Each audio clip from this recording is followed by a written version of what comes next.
Hello and welcome to the classroom. My name is Miss Kathy if you're new here, and today's letter of the day is the letter I. Can you say I? I. Does your name have a letter I? If your name has letter I, stand up. If your name has letter I, stand up. If your name has letter I, if your name has letter I, if your name has letter I, stand up. Well, today I is for Imogene's Antlers. That's the name of the book we're going to read today. Deer antlers are brown, so I colored my letter I brown like deer antlers. Well, now that we can recognize this letter, we'll practice writing it. To write a letter I, we're going to make a line that goes straight down, and then we're going to make a line across at the top and the bottom. This is the uppercase letter I. Let's practice. Make a line that goes down and across at the top and across at the bottom. Down, across, across. Down, across, across. Down, across, across. Well, every letter has two, an uppercase and a lowercase letter. Here's lowercase I. It looks like a little line with a dot. Let's practice. So make a little line that goes down with a dot. Now, sometimes we want to hold on to that dot. We want to put it right at the top of the line. But instead, think of it like a ball. You're going to toss it up into the sky. Toss it up. Toss it up. Let me show you. So go down with the line, downstairs, and then toss that dot up into the sky like a ball. It should go in the middle, upstairs. Down with a dot. Down with a dot. Sometimes we want to put that dot right here at the end of that line, like we're holding on to the ball, but instead toss it up. Down with a dot. Down with a dot. Down with a dot. Well, I know you're doing such a great job listening and learning and practicing those letters. Here's a sticker for your handwriting paper. Well, now we know what letter I looks like. We can recognize it. We can write it. So next we'll talk about the sound that I makes. I is one of those special letters we call the vowels. Let's sing the vowel song together. A, E, I, O, U. A, E, I, O, U. A, E, I, O, U. These are the vowels. Well, whenever we talk about a vowel, we get a visit from one of the vowel people. And here he is. This is my friend I, and he loves lollipops. But when he eats lollipops, he gets icky and sticky, and he says, eh, eh, eh. Look at his face. Look at his clothes. When my friend I eats lollipops, he gets icky and sticky and says, eh, eh, eh. If you look carefully, you can see a letter I hiding in the picture. Where is it? It's his lollipop. His lollipop looks like letter I. And what does I say? Eh, eh, eh, like an icky sticky lollipop. Well, that was our phonics time for today. And now it's time for reading. For reading today, we're going to be working on some sight words. I'll say the word and you repeat the word after me. If you already know the word, then you can say it along with me. Ready?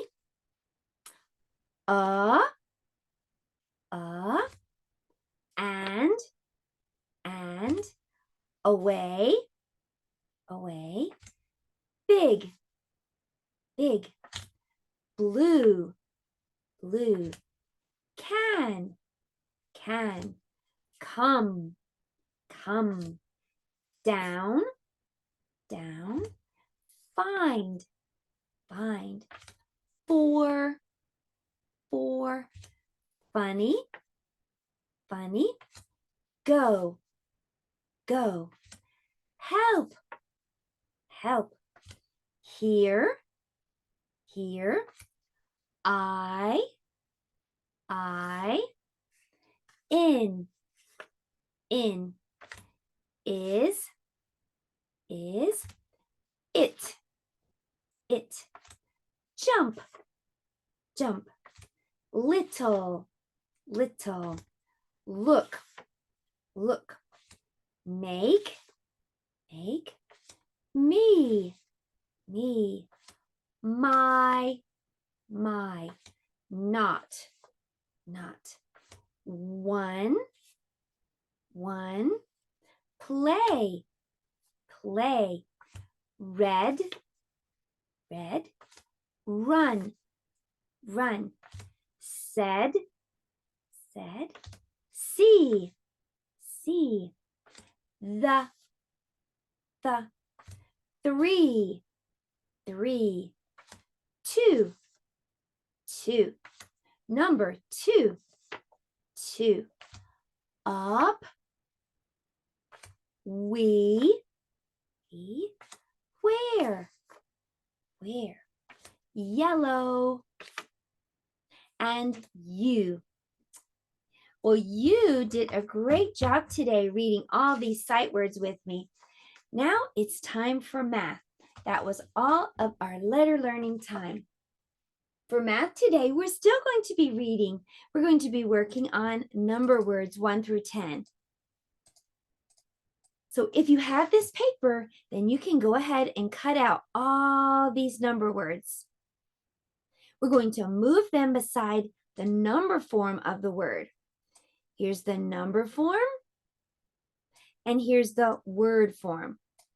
Let's match those up. I have some bad news. Many of the number words do not follow the reading rules. We'll just have to treat them like sight words and remember what they look like. What's this first number? 1. O-N-E is the word form of 1. Now, if I sounded that out, it would sound like this. On-e, on-e, on-e, on-e. But that's not on-e. That's the number 1. 1 does not follow the reading rules. You'll just have to remember that O-N-E is the word form 1, number 1. All right, what comes after 1? 2. T-W-O is the word 2. It doesn't follow the reading rules. Here's how it would sound if I sounded it out. T-u-ah, twa, twa. But that's not a twa. That's a number 2. So this word does not follow the reading rules. T-W-O, this says 2. All right, what comes after 2? 3. 3 actually does follow the reading rules, but we haven't learned all the reading rules yet. We do know that TH says the. We talk about that sometimes when we do the calendar, the as in Thursday. But here at the end, 2 vowels are walking. The first one does the talking, and it talks in its long voice. The, e, 3. T-H-R-E-E. That's number 3 in its word form. What number is next? 4. F-O-U-R. I can hear the F at the beginning, and I can hear the R at the end. 4. So that gives me some clues. F-O-U-R is the word form 4. All right, what is next after 4? 5. F-I-V-E. 5. I can hear F and I. 5. What's after number 5? 6. And good news, we can read 6 easily. It does follow the reading rules. Six, 6, S-I-X. What comes after 6? 7. And it does follow the reading rules, although it's a big word. I'll break it up. Seven, 7, S-E-V-E-N, 7. All right, next, what's after 7? Number 8, and it sounds like it would be spelled A-T, 8, but it's not. This one's crazy. 8 is spelled E-I-G-H-T,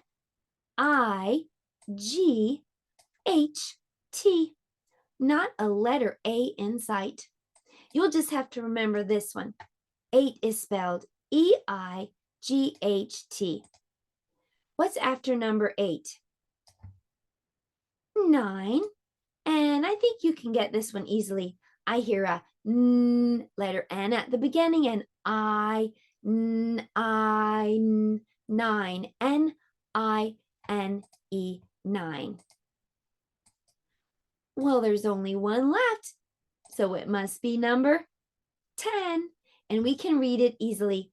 T-N, 10, T-E-N is 10. Well, you did a great job today for math, and now it's time for science. For science today, we're going to be learning about deer antlers. In our story, Imogene has deer antlers on her head. What do you see around this deer? What's falling around him? Snow. It's winter time, and every winter, deer shed their antlers. That means their antlers fall off. It doesn't hurt the deer, but every winter, every year, the deer loses its antlers. But don't worry, every spring, the deer grows them back. Antlers are made of bone, and deer antlers are the fastest growing bone in the world. By the end of spring, this deer will have his antlers back, good as new, and maybe even a little bigger. If you want to know how old a deer is, you can look at how widespread his antlers are. Not necessarily the points or the pokey parts on the deer tell the age, because some younger deer can have lots of pokey parts or points, but their antlers usually are closer toward their ears. And this deer you see is spread out. His antlers are wide, so he's probably an older deer. There are 4 types of deer that have antlers: elk, moose, white-tailed deer, and mule deer. In our story today, Imogene is going to have antlers, and I started thinking, what if we could pick a body part of an animal to have? Let's do something. Let's use our imaginations for a moment. Draw a simple picture of yourself. Just a stick figure is fine. Now, think about what animal body part you would like to have. Maybe you want bunny ears, or maybe you want a cat's tail, or maybe you'd like cheetah claws so you could be a really fast runner and climb. Or maybe you'd like bird's wings so you could fly anywhere you want to go. Okay, so be thinking about what animal body part you would want. Draw a picture of it and then we'll share. I'm ready if you are. Okay, here's mine. I want a pocket like a kangaroo so I can put all my stuff inside and not lose it. What did you pick? Maybe an elephant trunk to spray some water? Well, it's time for us to make antlers to wear. So let's head over to the art table and I will show you how. Today for art, we're making deer antlers. So you can take your antlers, color them and cut them out, and then cut 2 strips of paper. This will be for the headband that goes around your head.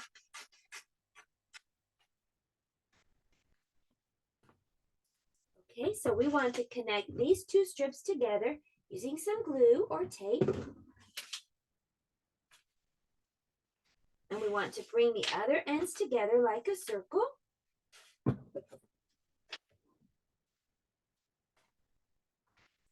Okay, next we're going to glue our antlers to each side of the headband.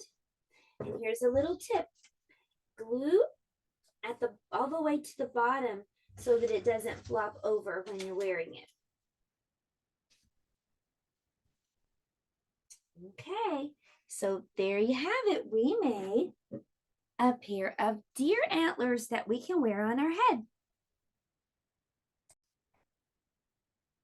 Look at Sue. She wanted to wear my deer antlers. Well, it's time for story time, and today's story is called Imogene's Antlers. Imogene's Antlers by David Small.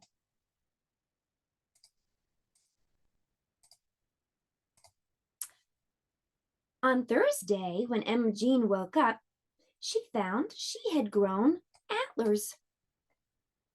Getting dressed was difficult, and going through a door now took some thinking. Imogene started down for breakfast. Whee! But got hung up. Oh! Imogene's mother fainted away. The doctor poked and prodded and scratched his chin. He could find nothing wrong. The school principal glared at Imogene, but had no advice to offer. Her brother Norman consulted the encyclopedia and then announced that Imogene had turned into a rare form of a miniature elk. Imogene's mother fainted again and was carried upstairs to bed. Imogene went into the kitchen. Lucy, the kitchen maid, had her sit by the oven to dry some towels. "Lovely antlers," said Lucy. The cook, Mrs. Perkins, gave Imogene a donut, then decked her out with several more and sent her into the garden to feed the birds. "You'll be lots of fun to decorate come Christmas," said Miss Perkins. Later, Imogene wandered upstairs. She found the whole family in Mother's bedroom. "Donuts, anyone?" she asked. Her mother said, "Imogene, we have decided there is only one thing to do. We must hide your antlers under a hat." Norman telephoned the milliner. At 3 o'clock, the milliner arrived. Quickly, he sketched a few designs, then set to work. "Voila," said the hat maker. "Bravo," cried his assistants. Thud. Imogene's mother had to be carried away once more. After dinner, Imogene practiced her piano lesson. Then, yawning, she folded her music, kissed the family, and went to bed. Imogene sighed, remembering the long, eventful day. On Friday, when Imogene woke up, the antlers had disappeared. When she came down to breakfast, the family was overjoyed to see her back to normal. Until she came into the room. The end. So now what animal body part does she have? She has peacock feathers. Well, I hope you had some fun today with I is for Imogene's antlers. Tomorrow, J is for Jack and the Beanstalk, and I'll see you then. Goodbye, everyone. Have a great rest of your day.